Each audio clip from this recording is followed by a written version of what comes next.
which is this line. This is an insane bit of bit manipulation that when I really understood what is happening here, it really blew me away. For this, we have to understand how bits are stored and used in C. First, let's talk about integers. Integers bit manipulation is very easy. Let's say we have 8. 8's representation is 1, 0, 0. Okay. Now we have to suppose divide by 2. We can do this by an operation called the right shift. We just right shift it by 1 bit. We get what? 1, 0, 0. This 0 is lost and we add a 0 at the end. What is this? This is 4. That means we got 8 by 2. Similarly, if we want to multiply by 2, we left shift it by 1 bit and add a 0 at the end. So 1, 4 zeros and add a 0 at the end. What is this? This is 16's representation. This is represented as that. So this is written as 8 like this and 8 like this. We are shifting by 1. If we are shifting by 2 bits, we have to write 2. Shifting by 3, something like things like that. But floats are not stored in this way. Floats are not stored in a contiguous memory of bits. Floats are stored using a special special way known as the IEEE 754 floating point representation standard, which is a very interesting way, because normal people, if you have asked them, they would have divided the 32 bits to store the first part of the decimal and then did a decimal point and then the point of the decimal. So this would be 16 bits, but they devised a very special system for storing floats by dividing the bits into sign, exponent, and mantissa. Now let us understand what each of these part does and how they as a whole represent the number. So let's do this with an example. Let's take an example. Let's say 85.125. This is a base 10 number. So let's first convert it to a base 2 number. So that would be 1010101.001. Base 2. Okay. Now let's talk about something called the scientific notation. For example, if I have something like 294369.473, this can be represented in scientific notation as 2.94369.473 into 10 to the power what? 5. This is known as a scientific notation where only after the first digit we give a decimal. Okay. But if you want to do the same thing for a binary number, we will have to give 2 to the power something. So what is this in scientific notation? 1.010101001 into 2 power 6, because we have shifting by 6. Okay. Now let's calculate the exponent first. Exponent is calculated by adding 127 to the power. So 127 plus 6 is 133. This is our exponent part. Let us convert. This is of course in decimal, so let's convert it in binary. In binary, it would be 1000101 base 2. This is our exponent. This part after the decimal point is called the mantissa. Now realize we don't need to store this one, because suppose if it started with a 0, let's suppose if a number started with a 0034796, we would always put the decimal after the first non-zero digit. And here, since the only thing that cannot be stored is 0, that means there is no 0 there. So this bit can effectively be ignored, because we know the only thing that can be there is 1. If it was 0, then if suppose this bit instead was 0, then the point would have been after this one here, but it is not. It is after this one. So this must be a 1. Now imagine like even saving 1 bit, how much that can save computing power. So we don't need to save that. So in total, we represent it like this.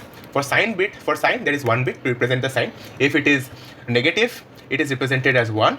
And if it is positive, it is represented 0. For exponent, there is given 8 bits, and for mantissa, we have been given 23 bits. So the entire number can be stored as, first, this since is a positive number, so this will be, first bit will be 0. Then we have to store the exponent. Exponent is what?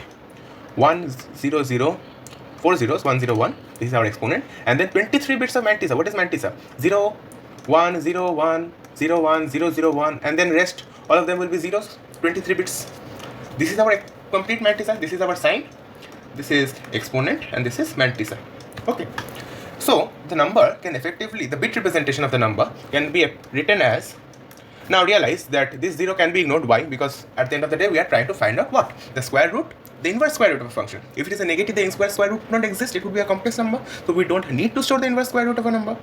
Inverse square root of a negative number. Hence, we don't need the sign bit, because we always know we are assuming it's a positive number. So the bit representation of the number would be what? Let's say the mantissa is stored as here 0, 1, 0, 1, 0, 1, 0, 0, 1, 0, 0, 0, 0. This is our mantissa. Now the exponent has to be shifted by 23 times. 1, 0, 0, 0, 1, 0, 1. Only then can we add this. So we can write this, the bit representation, as E into 2 to the power 23 plus M.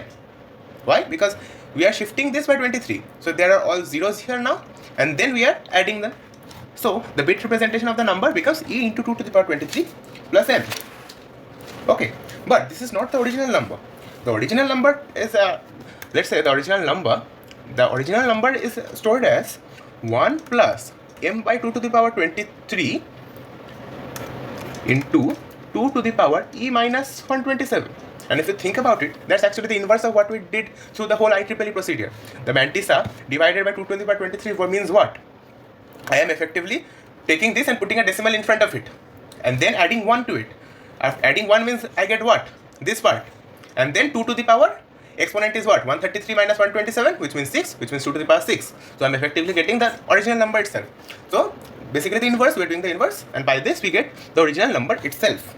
Okay, let this number be stored in something like x, let's say. Okay, now let's take a log of this number.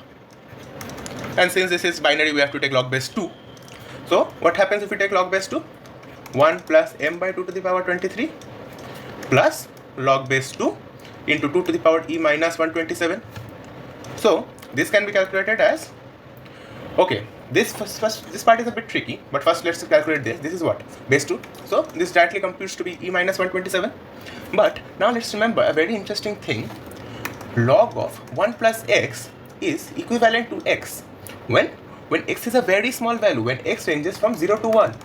It is a very small value. And here you see, m by 2 to the power 23 is a decimal value. What is the value of m by 2 to the power 23? It is 0.0101001, this thing, right? So it is a very small value. So technically, I can write this as m by 2 to the power 23. In fact, this assumption is actually not correct. We have to add even a small mu to it. So that is the error approximation. So this which can be ignored, but we are just keeping it for the sake of like more accuracy. Okay, so what can be this written as? Log of 1 plus x. This whole thing is x. So this can be written as m by 2 to the power 23 plus mu. Okay, let's do some further manipulations with this to go to an interesting result, m by 2 to the power 23, and let's keep the e in front and multiply it above both the numerator and the denominator by 2 to the power 23. Okay, plus mu minus 127. Now we can see, we can take 1 by 2 to the power 23 common, m plus e into 2 to the power 23 plus mu minus 127. A very interesting observation is that, see, what do you see? We got this thing back, the bit representation, with an additional some things, but we can easily divide and subtract and get that back. So we did the log of the number and we get the bit representation. That is such an interesting thing. So we can basically say log of the number is equivalent to the bit representation of the number. And this is going to be a very helpful phenomenon that we can exploit and use further on. Okay. Now let's see why we did this. What is the entire point of this?